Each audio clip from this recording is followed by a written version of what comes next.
네, 이제 우리 마음을 정돈하시고 부활절 넷째 주간 목요 연합 체프를 하나님께 드리겠습니다. 우리 찬송가 300장 내 맘이 낙심되며 1절을 다 함께 찬송하시겠습니다.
이 시간 다 함께 기도하실 때 이세연 교수님 함께 기도해 주시겠습니다. 만물을 창조하시고 지금도 세상을 운행하시며 저희들의 생사 화복을 주관하시는 우리 여호와 하나님께 모든 감사와 영광을 돌립니다. 기쁠 때나 슬플 때나 항상 저희들과 동행하여 주시고 세상 속에서 헤매일 때에도 저희들의 빛이 되어주신 우리 하나님께 두 손 모아 감사를 드립니다. 때로는 친구가 되어주시고 선생님이 되어주시고 또 부모님이 되어주셔서 우리를 푸른 초장과 잔잔한 물가로 인도하여 주시지요. 그러나 미련한 저희들은 주님의 그 첫사랑을 잊어버리고 세상의 욕심과 쾌락에 푹 빠져서 살 때가 너무도 많았음을 이 시간 고백하오니 용서해 주시옵소서. 135년 전 우리 민족을 사랑하셔서 아펜젤로와 언도드 목사님을 세계에서도 가장 가난하고 가장 보잘것없는 우리 조선 땅에 보내주셨습니다. 이제 역경과 고난도 많았지만 이제는 많은 것으로 채워주시고 무엇보다도 기독교의 불모지에서 이제는 선교사 2만 명을 파송하는 세계 제2의 선교 대국으로 성장하지 않았습니까? 하나님께서는 그토록 사랑하셔서 이 마지막 때에 주님의 사역과 사명을 감당하기 위하여 지명하여 불러주신 우리 국가가 아닙니까? 그러나 미련한 우리들은 주님의 그 놀라운 계획을 생각지도 못하고 인지하지도 못하면서 주님의 그 극진한 사랑을 잊어버리고 세상만을 바라보면서 오히려 감사는커녕 불평하면서 심지어는 교만하기 짝이 없어서 이제는 인본주의를 교회에서까지 받아들이는 주님을 대적하는 미련한 행위를 주저하지 않고 있음을 주님 용서해 주시옵소서. 이 시간 우리 한양 기독교회를 위해서 기도드립니다. 대학의 캠퍼스에 크리스찬이 3%도 되지 않는 이 참담한 현실 속에서 한양 캠퍼스의 복음화를 위해서 기독교회가 세워졌고 또 이제는 또한 외국인 유학생들의 복음화를 위해서 HIC가 세워져서 작지만 강한 우리 대학 교회를 통해서 주님의 그 놀라운 사역과 주님의 임재를 체험하게 하심을 감사드립니다. 주님을 모른 채 청운의 꿈을 안고 이 땅을 찾아온 귀한 학생들에게 한 손에 학위증을 또 한 손에는 천국 증명서를 가슴에 안고 각자의 조국에 돌아가서 현지 선교의 사명을 감당하는 이 시대 마지막 렘넌트가 될 수 있도록 주님께서 지켜주시고 보호하여 주시옵소서. 오늘도 귀한 말씀이 우리 목사님을 통해서 선포됩니다. 말씀이 성령의 검이 돼서 우리들의 골수를 쪼개는 정말 살아서 운동력이 있어서 주님을 더욱더 사랑하며 결단하는 정말 주님이 기뻐하는 산 예배가 되게 하여 주시옵소서. 시종을 주님께 의탁드리며 우리 주 예수님 이름으로 기도드렸습니다. 아멘. 오늘 이 시간 우리에게 주시는 하나님의 말씀 요한복음 11장 32절에서 44절까지의 말씀입니다. 마리아는 예수께서 계신 곳으로 와서 예수님을 뵙고 그 발 아래에 엎드려서 말하였다. 주님, 주님이 여기에 계셨더라면 내 오라버니가 죽지 않았을 것입니다. 예수께서는 마리아가 우는 것과 함께 따라온 유대 사람이 우는 것을 보시고 마음이 비통하여 괴로워하셨다. 예수께서 그들에게 물으셨다. 그를 어디에 두었느냐? 그들이 대답하였다. 주님, 와보십시오. 예수께서는 눈물을 흘리셨다. 그러자 유대 사람들은 보시오, 그가 얼마나 나사로를 사랑하였는가 하고 말하였다. 그 가운데서 어떤 사람은 이렇게 말하였다. 눈먼 사람의 눈을 뜨게 하신 분이 이 사람을 죽지 않게 하실 수 없었단 말이요. 예수께서 다시 속으로 비통하게 여기시면서 무덤으로 가셨다. 무덤은 동굴인데 그 어귀는 돌로 막아 놓았다. 예수께서 돌을 옮겨 놓아라 하시니 죽은 사람의 누이 마르다가 말하였다. 주님, 죽은 지가 나흘이나 되어서 벌써 냄새가 납니다. 예수께서 마르다에게 말씀하셨다. 내가 믿으면 하나님의 영광을 보게 되리라고 내가 내게 말하지 않았느냐. 사람들이 그 돌을 옮겨 놓았다. 예수께서 하늘을 우러러보시고 말씀하셨다. 아버지, 내 말을 들어주신 것을 감사드립니다. 아버지께서는 언제나 내 말을 들어주신다는 것을 압니다. 그런데도 이렇게 말씀을 드리는 것은 둘러선 무리를 위해서입니다. 그들로 하여금 아버지께서 나를 보내신 것을 믿게 하려는 것입니다.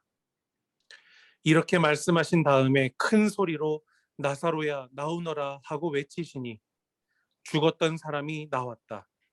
손발은 천으로 감겨 있고 얼굴은 수건으로 싸매어 있었다. 예수께서 그들에게 그를 풀어주어서 가게 하여라 하고 말씀하셨다. 복음서의 말씀입니다.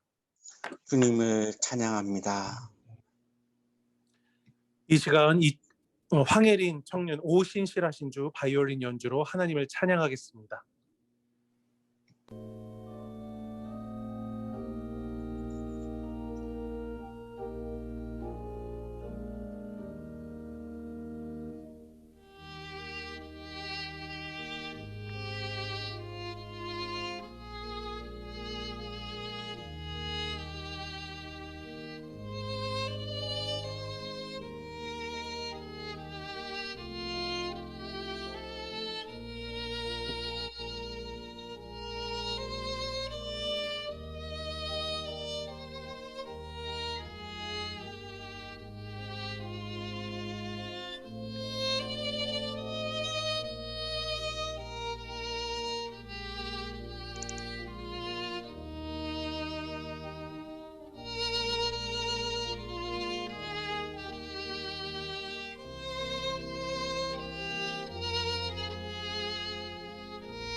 이 시간 이천진 목사님께서 눈물을 흘리셨다라는 제목으로 하나님의 말씀 증언해 주시겠습니다. 네, 인사 나누겠습니다. 안녕하세요. 안녕하세요. 안녕하십니까? 안녕하세요. 안녕하세요. 안녕하세요.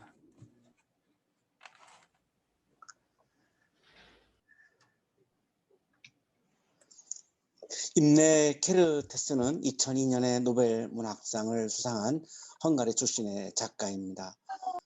1929년에 부다페스트에 있는 유대인 가정에서 태어났습니다. 히틀러가 유대인 인종 청소를 시작했고 그때 임내 케르테스가 14살이었습니다. 14살 때 아우슈비츠 수용소로 끌려갔습니다. 그리고 부엔발트 수용소, 차이트 수용소 계속해서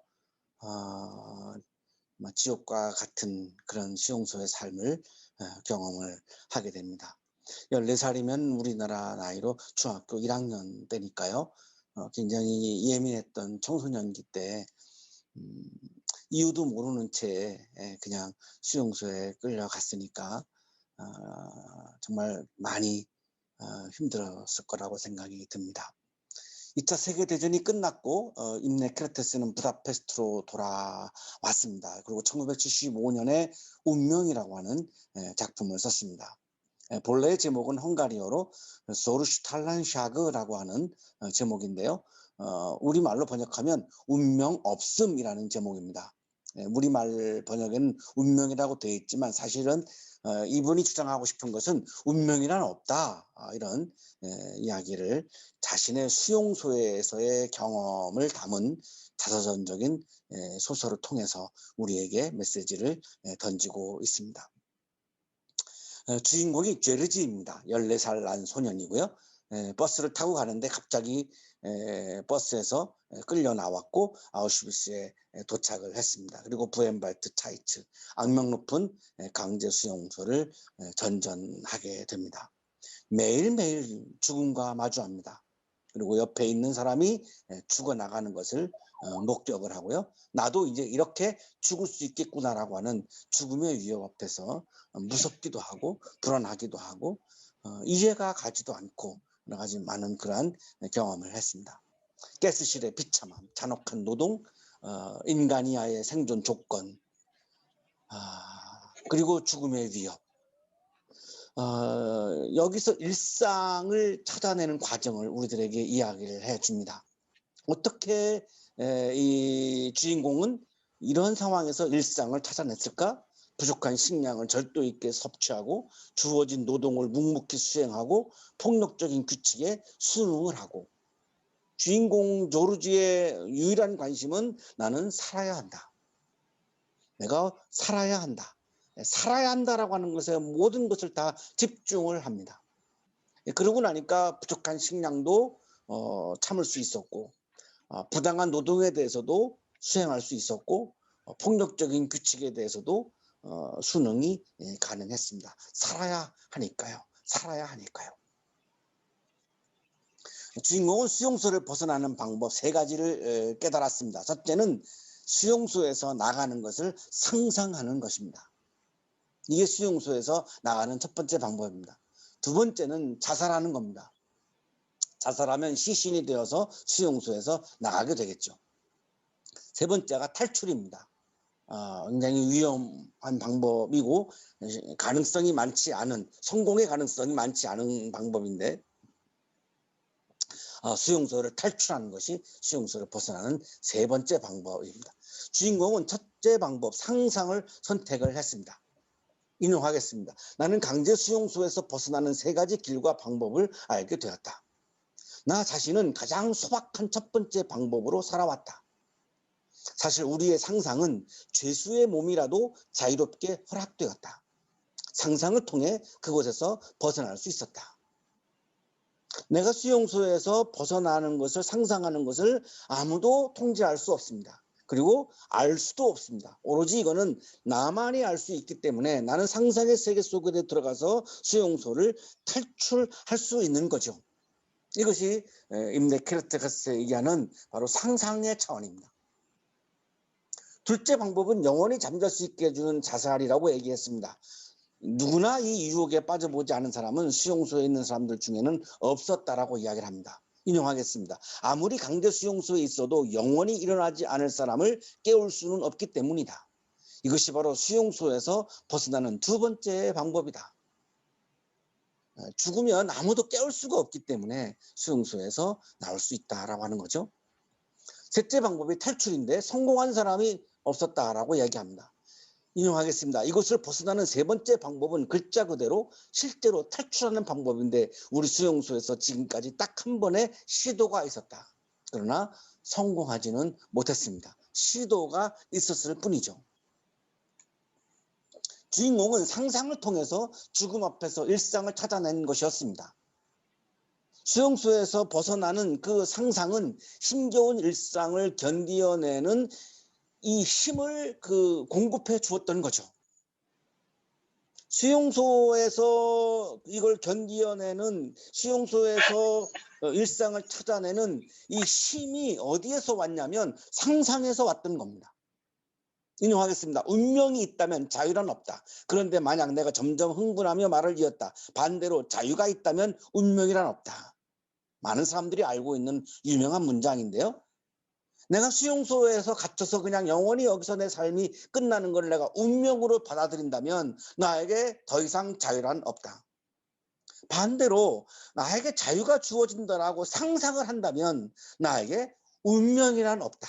왜? 그 상상이 현실이 될 테이니까. 이것이 상상이 가지고 있는 엄청난 힘임을 임내케르테스는 작품을 통해서 우리에게 이야기해 주고 있습니다. 오늘날 청년들이 많은 힘든 시간을 살아가고 있죠. 이 힘든 시간을 여러분이 대처하는 방법을 임내케르테스의 이야기를 우리가 받아들인다면 세 가지죠. 내가 좋은 삶을 살아가는 것을 상상하는 것이 첫 번째 방법이고요. 두 번째는 포기하는 것이고, 좋은 삶을 포기하는 것이고, 그리고 세 번째는 도피하는 거죠. 좋은 삶으로부터 아예 그냥 내가 도피해 버리는 거죠. 임내케르테스는 우리 청년들에게 상상하라고 권면합니다. 거기에 어마어마한 힘이 있다는 거죠. 내가 지금 이렇게 힘들게 살고 있지만, 힘든 시간을 살고 있지만 나에게 분명히 좋은 삶이 주어질 것이고 좋은 세상이 열려질 것이고 우리가 신앙적으로 말하면 하나님 나라가 분명히 도래할 것이고 이런 상상이 어마어마한 힘이 된다라고 우리들에게 이야기해 주고 있습니다. 임내케르테스는 이 작품을 통해서 사회적인 힘과 폭력이 개인의 종말을 강요하는 현대 사회가 아우슈비츠와 닮은 꼴임을 고발하고 있습니다. 강제 수용소와 같은 삶을 우리가 운명으로 받아들이면 자유가 없죠. 자유의 세계를 상상할 때 운명은 또한 없습니다. 여러분이 지금 살아가고 있는 어렵고 힘든 시간들은 운명이 아닙니다. 이건 얼마든지 우리가 벗어날 수 있는 것이지 이것이 정해져 있는 운명은 아니라는 것이죠. 오늘의 성서 본문 요한복음 11장은 30대 초반 30쯤을 살았던 청년 예수께서 간절한 마음과 눈물로 상상의 세계를 바라보며 운명을 극복하신 말씀입니다. 유명한 나사로의 부활 말씀이죠. 나사로가 죽었습니다. 이 나사로에 대해서 굉장히 예수님이 간절한 마음을 품으셨습니다. 그래서 눈물이 나오셨죠. 그 눈물을 통해서 예수님은 나사로가 부활하는 상상의 세계를 본 겁니다. 나사로의 죽음을 운명으로 받아들일 수도 있지만 예수님은 부활을 상상하면서 그 운명을 인정하지 않으셨고 죽음이라고 하는 운명까지도 극복해내시는 그런 장면의 말씀입니다. 마리아는 예수께서 계신 곳으로 와서 예수님을 뵙고 그 발 아래에 엎드려서 말하였다. 주님이 여기에 계셨더라면 내 오라버니가 죽지 않았을 것입니다. 이 사건이 발생한 곳은 베단이라고 하는 마을입니다. 이 베단이라고 하는 마을에 나사로, 마르다, 마리아 이 세 남매가 살았습니다. 베단이라고 하는 마을은 가난한 집이라고 하는 뜻이고 예루살렘에서 동쪽으로 2km 정도 떨어져 있는 올리브산, 자락에 있는 그런 마을입니다. 나사로가 살았던 마을이고 예수님께서 예루살렘에 입성하기 전날에 묵으셨던 곳이고 승천하실 때 제자들과 헤어진 곳이기도 하죠. 지도에서 보시면 예루살렘에서 아주 가깝습니다. 2km 정도니까요. 굉장히 가까운 곳에 위치하고 있는 그런 마을에서 일어난 사건입니다. 나사로는 마르다와 마리아의 오라버니입니다. 하나님께서 도우셨다라고 하는 뜻을 가지고 있는 히브리어 이름이죠. 이 마리아는 예수님께 향유를 붓고 자기의 머리털로 그 주님의 발을 씻었던 그 유명한 여성입니다. 마르다는 이 마리아의 언니이고요. 근데 이 나사로가 병이 들었습니다. 근데 이 나사로와 마르다와 마리아를 예수님이 굉장히 많이 사랑했다라고 3절에 기록이 되어 있습니다. 11장 3절에 기록이 되어 있습니다. 오빠가 병이 드니까 마르다와 마리아가 사람들을 예수님께 보냈습니다. 예수님이 자기 남매들을 사랑하는 걸 알고 있었기 때문에 예수님이 도와줄 거라고 믿었고 예수님께 사람을 보내서 소식을 전했습니다. 그 이야기를 들은 예수님께서 답변을 하십니다. 죽을 병이 아니라 오히려 하나님의 영광을 드러낼 병이다. 그런데 나사로가 죽었습니다. 14절에서 죽었습니다. 그래서 이제 32절 마리아가 예수님께 온 거죠. 예수님이 나사로가 죽어 있는 현장에 도착을 안 하신 겁니다. 그래서 마리아가 예수님이 계신 곳으로 온 거죠. 그리고 예수님을 뵙고 그 발 아래 엎드려서 말을 합니다. 원망을 합니다. 주님이 여기에 계셨더라면 내 오라버니가 죽지 않았을 것입니다. 우리가 살아가면서 어렵고 힘든 시간을 살아갈 때 나도 모르게 나오는 게 원망이죠. 타자에 대한 원망, 이 세상에 대한 원망, 나도 모르게 그게 나오죠. 자, 마리아도 지금 자연스럽게 원망이 나와요. 주님 빨리 왔으면, 좀 서둘러서 오셨으면 내 오라버니가 죽지 않을 수 있었는데 왜 이렇게 늦게 왔어요? 예수님이 늦게 와서 죽었잖아요. 이렇게 지금 원망을 하고 있는 거죠. 이때 예수님이 보신 것이 중요합니다. 예수님은 마리아가 우는 것을 보셨습니다. 그리고 마리아를 함께 따라온 유대 마을 사람들이 우는 것을 보셨습니다. 그리고 마음이 비통했고 괴로우셨습니다. 우는 것을 보시면서 예수님의 마음속에 간절한 마음이 생긴 거죠. 나사로에 대한 간절한 마음, 마리아에 대한 간절한 마음, 마을 사람들에 대한 간절한 마음이 생겼어요. 그래서 괴로우신 거예요.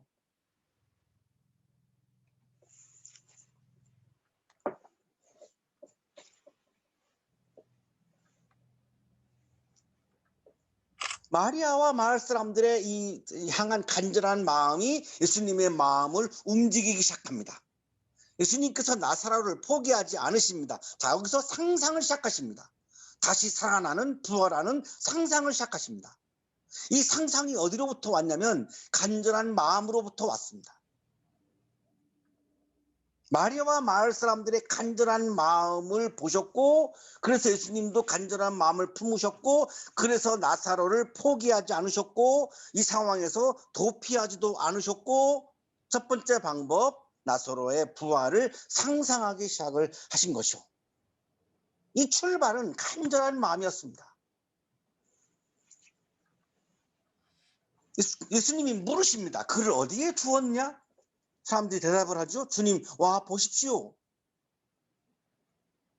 예수께서는 눈물을 흘리셨다. 간절한 마음에서 나온 것이 바로 눈물이었습니다. 나사로를 향한 간절한 마음, 마리아를 향한 간절한 마음, 마을 사람들에 대한 간절한 마음을 품으시니까 눈물을 흘리신 거죠.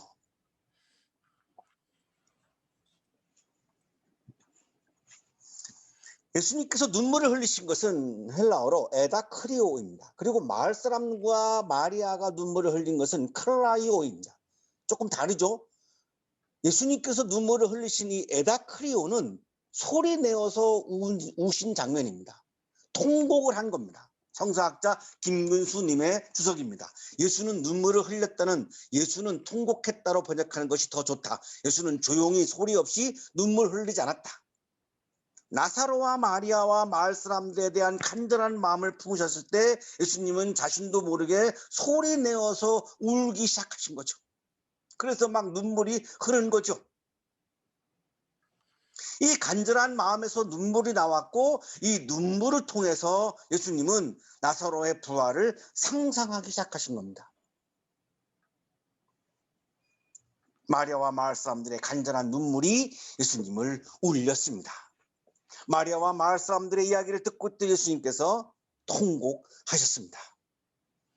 예수님께서 나사로와 마리아와 마을 사람들에 대하여 간절한 마음을 품으셨고, 그 간절한 마음에서 눈물이 나왔고, 눈물은 나사로가 다시 살아나는 상상의 세계를 보게 했습니다. 이때 유대 마을 사람들이 이야기하죠. 보시오, 그가 얼마나 나사로를 사랑하였는가. 예수님의 눈물을 보면서, 예수님의 간절한 마음을 보면서, 아, 예수님은 이 나사로를 사랑했구나라고 하는 것을 느꼈습니다.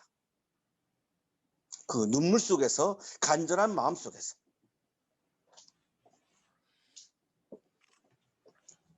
어떤 사람이 말합니다. 눈먼 사람의 눈을 뜨게 하신 분이 이 사람을 죽지 않게 하실 수 없었단 말이오? 얼마나 나사로에 대한 간절한 마음이 있었으면 눈을 뜨게 하시는 분인데 나사로를 얼마든지 죽지 않게 할 수 있었는데 안타깝다, 이런 얘기를 하는 거죠. 그만큼 나사로에 대해서 이 마을 사람들의 마음이 간절했다라고 하는 거죠. 이 간절한 마음을 보면서 예수님께서 다시 비통하게 여기십니다. 마음이 움직이죠. 간절한 마음에 예수님의 마음이 움직이죠. 그리고 무덤으로 가십니다. 무덤은 동굴인데 그 어귀는 돌로 막아 놓았습니다. 지금 보시는 사진이 바로 나사로가 묻혀 있었던 그 동굴 무덤입니다. 여기에 문에다가 이렇게 돌로 막아 놓은 거죠. 이렇게 이런 무덤입니다. 예수님이 말씀하십니다. 돌을 옮겨 놓아라. 마르다가 말합니다. 주님, 죽은 지가 나흘이나 되어서 벌써 냄새가 납니다. 내가 믿으면 하나님의 영광을 보게 되리라고 내가 내게 말하지 않았느냐? 내가 믿으면 하나님의 영광을 보게 되리라고 내가 내게 말하지 않았느냐? 왜 마르다는 믿음이 없을까요? 나사로 오빠가 부활하는 것을 상상하지 못하고 있는 거죠. 이 믿음은 상상에서 나오는 것인데 상상을 하지 못하고 있는 거죠. 우리 청년들이 좋은 삶이 오는 것을, 좋은 세상이 오는 것을, 하나님의 나라가 오는 것을 상상하지 아니하면 믿음을 소유할 수가 없습니다. 계속해서 원망, 불평, 절망, 포기, 실패, 좌절로 갈 수밖에 없죠. 사람들이 그 돌을 옮겨 놓았습니다. 왜 옮겨 놓았을까요? 이들은 신랄 같은 그런 상상을 하고 있는 거죠. 나사로를 살린다라고 하는, 예수님이 살린다라고 하는 아주 실오라기 같은 그런 상상을 가지고 믿음을 가지고 있는 거죠. 예수님께서 하늘을 우러러보시고 말씀합니다. 아버지, 내 말을 들어주신 것을 감사드립니다. 예수님은 이미 확신하고 있는 거죠. 상상을 넘어서 이제 완전히 확신을 하고 있는 거죠. 아버지께서는 언제나 내 말을 들어주신다는 것을 압니다. 그런데도 이렇게 말씀을 드리는 것은 둘러선 무리를 위해서입니다. 그들로 하여금 아버지께서 나를 보내신 것을 믿게 하려는 것입니다. 이렇게 말씀하신 다음에 큰 소리로 외치셨습니다. 나사로야, 나오너라. 우리 청년들에게 오늘 주님이 주시는 말씀입니다. 원망의 동굴에서, 불평의 동굴에서, 패배의 동굴에서, 좌절의 동굴에서, 절망의 동굴에서 청년이여 나오너라.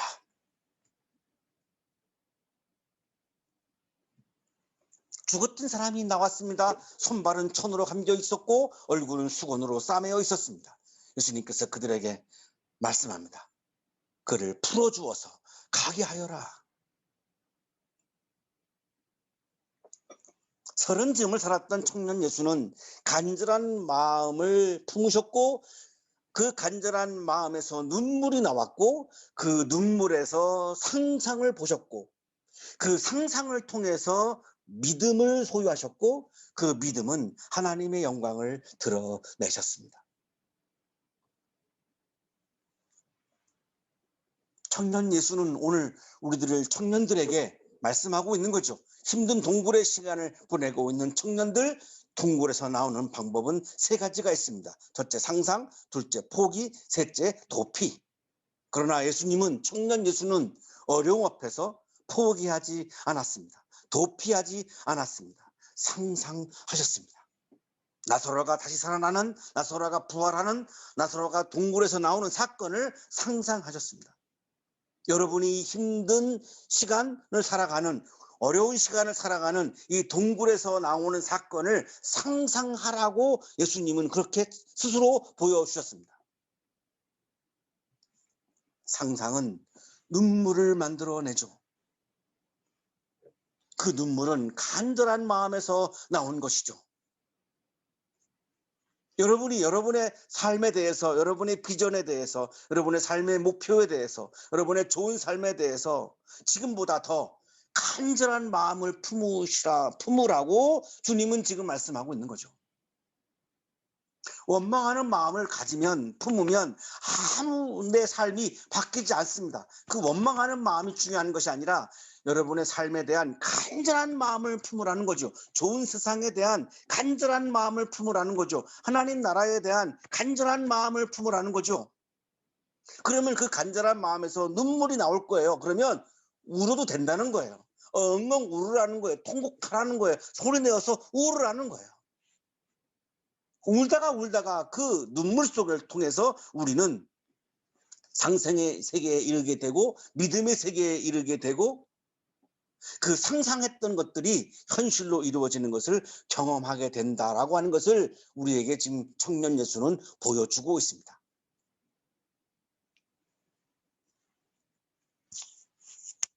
힘들면 힘들수록, 어려우면 어려울수록, 고통스러우면 고통스러울수록 여러분의 마음속에 간절한 마음을 채우셔서 그 간절한 마음으로 눈물을 흘리시고 그 눈물의 프리즘을 통해서 상상의 세계를 바라보시고 그 상상의 세계를 통해서 믿음의 세계로 넘어가고, 그래서 여러분의 상상의 세계가 현실의 세계가 되는 것을 경험하는 여러분의 삶이 되시기를 주님의 이름으로 축복합니다.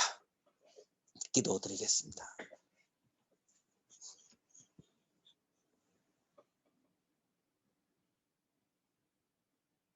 거룩하신 주님, 어렵고 힘들고 고통스러운 시간을 살아가고 있습니다. 나도 모르게 우리의 마음을, 원망의 마음을 채우게 됩니다.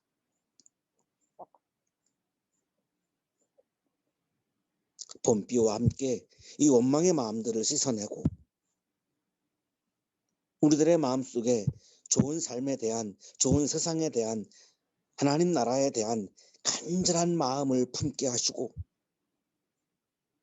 도피하지 않고 포기하지 않고 그 눈물을 통해서 상상의 세계를 바라보며 믿음의 세계를 바라보며 우리가 상상의 세계에서 보았던 좋은 삶이, 좋은 세상이 현실로 이루어지는 것을 경험할 수 있도록 우리 청년들에게 은혜와 은총을 오늘 허락해 주셔서 감사합니다. 이 시간 감사의 마음을 예물에 담아 드리오니 기쁘게 받아주시고 예물을 드리는 손길 위에 크신 은혜를 부어 주옵소서. 예수 그리스도 이름으로 기도하옵나이다. 아멘.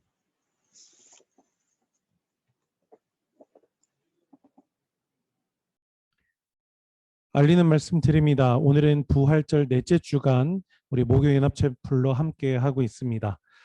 우리 주변에 있는 한양 가족분들에게 우리 목요연합체풀 우리 줌 주소 함께 홍보해 주시고 또 우리 채플에 함께 할 수 있도록 독려를 부탁드립니다. 우리 목요연합체풀 봉헌은 우리 계좌 이체로 함께 하고 있습니다. 우리 들으실 수 있는 계좌 번호는 우리 주보에 게재해 두었습니다. 예, 참고하시기를 바랍니다. 이 시간 우리 이천진 목사님 축도해 주심으로 오늘 목요일의 집회를 모두 마치도록 하겠습니다. 축도하겠습니다.